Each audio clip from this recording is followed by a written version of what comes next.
6 विधानसभा मतदारसंघापैकी एकाही मतदारसंघामध्ये कोणताही पक्ष कोणत्याही ओबीसीच्या पदाधिकाऱ्याला कार्यकर्त्याला उमेदवारी देणार नाही हे जेव्हा आमच्या सर्व ओबीसीच्या लक्षात आलं त्यावेळेपासून आम्ही अहमदपूर आणि चाकूर तालुक्यातील ओबीसी दलित अल्पसंख्याक या सगळ्यांसोबत चर्चा करून आम्ही 3-4 बैठका घेतल्या आणि असं निश्चित केलं येणारी विधानसभा पूर्ण ताकदीनिशी लढून जिंकून आणायची हा ठाम निश्चय केला। हे करत असताना अहमदपूर आणि चाकूर तालुक्यातल्या गावगाड्यातल्या प्रत्येकाला असं वाटायला लागले की इथला ओबीसीचा जो आमचा नेता आहे भारतीय जनता पार्टी असेल काँग्रेस असेल सगळ्याच पक्षातले नेते म्हणजे हे एकत्र येतील का एकत्र बसतील का यांच्यामध्ये एकमत होईल का याची त्यांना शंका आहे आणि हे एकत्र बसल्याशिवाय एक होऊन बाहेर आल्याशिवाय सर्वानुमते एक उमेदवार निवडून दिल्याशिवाय ही विधानसभा आपण लढवू शकत नाही आणि जिंकू शकत नाही असं इथल्या सर्वसामान्य मतदारांना वाटायला लागलं आणि म्हणून आम्हाला असं वाटलं की आता जनतेला इथल्या आपण एक मेसेज दिला पाहिजे सर्वांनी मिळून की आम्ही सर्वजण एकत्र आलो आम्ही सर्वांनी चर्चा केली आणि आमच्यापैकी एकच उमेदवार येणाऱ्या 8 ते 10 दिवसाच्या काळामध्ये जनतेच्या समोर या अहमदपूर विधानसभा मतदारसंघाच्या समोर एकच उमेदवार आम्ही ठामपणानं आणणार आहोत आणि त्या उमेदवाराला पूर्ण ताकदीनिशी सगळेजण मिळून आम्ही निवडून आणणार आहोत हे मतदाराला हा मेसेज देण्यासाठीची ही पत्रकार परिषद पण आयोजित। खरं तर या मतदारसंघामध्ये प्रस्थापित विरुद्ध विस्थापित अशी लढाई लागावी असं आमच्या विस्थापित लोकांचं म्हणणं होतं। प्रस्थापितांनी अनेक वर्षे हा विधानसभा मतदारसंघ वेगवेगळ्या पद्धतीने हातामध्ये ठेवला। इथला ओबीसी प्रचंड ताकदीनिशी मग आमदार विनायकराव पाटील असतील बाबासाहेब पाटील साहेब असतील या दोघांच्याही पाठीशी खंबीरपणानं उभा राहिला।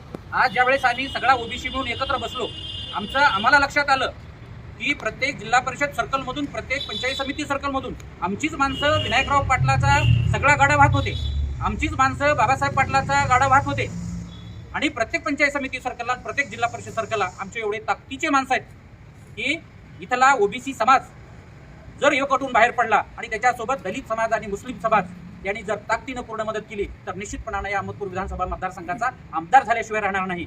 आमच्या मागच्या 2 महिन्यापासून बैठका होत होत्या आणि त्यामध्ये आमचं असं ठरलेलं आहे की जर आपल्याला कुठल्याही अधिकृत पक्षाची उमेदवारी जर मिळाली नाही मग ती महायुती असेल महाआघाडी असेल तर निश्चित स्वरूपात आपण एक उमेदवार या अहमदपूर विधानसभेत देण्याचं ठरलेलं आहे। आणि आपण जर मागचा इतिहास अहमदपूर विधानसभेचा पाहिलात तर 1995ला ज्यावेळेला भगवानरावजी नागरगोजे यांना या ठिकाणचे आमदार झाले त्यावेळेला सर्व पक्षीय नेत्यांनी त्यांना मदत केली आणि हा इतिहास आहे। तोच इतिहास 2004ला दाडे साहेब आमदार झाले त्यावेळेलाही झाला आणि पुन्हा एकदा त्याची पुनरावृत्ती जर होत असेल तर ही 2024ची निवडणूक आहे आणि या निवडणुकीमध्ये निश्चित स्वरूपात आम्हाला सर्वांना विश्वास आहे की आमच्यापैकी येणारा उमेदवार हा निश्चित स्वरूपात विजय होईल।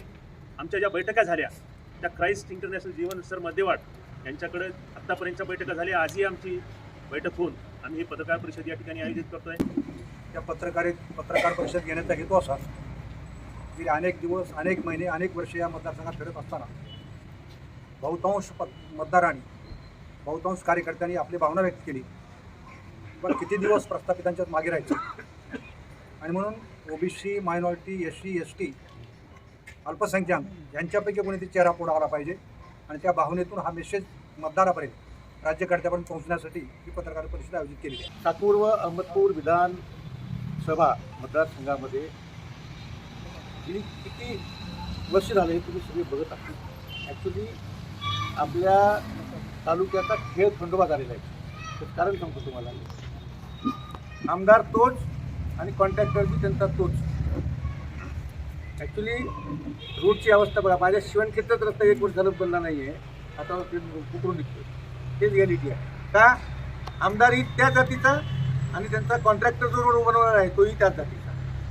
मग गेले कुठं ओबीसी अल्पसंख्याक SC ST काही आहे का नाही। आज चाकूर आणि अहमदपूर मतदारसंघामध्ये जवळपास 70% हा समाज आहे मोर दॅन 70% हा समाज आहे आणि तो समाज जवळपास 30% आहे। मग आम्ही सगळ्या बहुजनांनी आवाज का उठू नये प्रत्येक ह्या ठिकाणी जे कार्यकर्ते आहेत त्यांनी आपापल्या पक्षातून तिकीट मागितलेलं आहे। जर त्यांच्या पक्षातून तिकीट मिळालं त्यांना वेल अँड गुड नाही मिळालं एक आम्ही ऑलरेडी ठरवलं आहे आणि तेही दसऱ्या दिवशीच तुम्हाला आम्हाला बोलून सांगायचं की आमचा उमेदवार कोण आहे। आम्ही 2 दिवस महायुती करणार नाही आणि पुढेही करणार नाही, कारण मी आहे कॉर्डिनेटर. आणि काकानं म्हणल्यापेक्षा कुणी जर इथं नाटकं केला, कुणी असू शकतो, माझे आमदार असतील, दादा असतील, कोळगावे असतील, मग हे कोण असतील, ते कोण असतील, डॉक्टर असतील, कोणी असेल. काका तर म्हणलं त्यांनी किती हजार त्यांची, मी म्हणतो मी एकटाच कापी आहे लोकांना, घराच्या बाहेरच निघू देणार नाही. यावेळेस चाकूर आणि अहमदपूर मतदारसंघामध्ये ह्या विधानसभेचा सर्व पक्षीय आणि अल्पसंख्याक मायनॉरिटी SC OBC चा आमदार होणे म्हणजे होणे.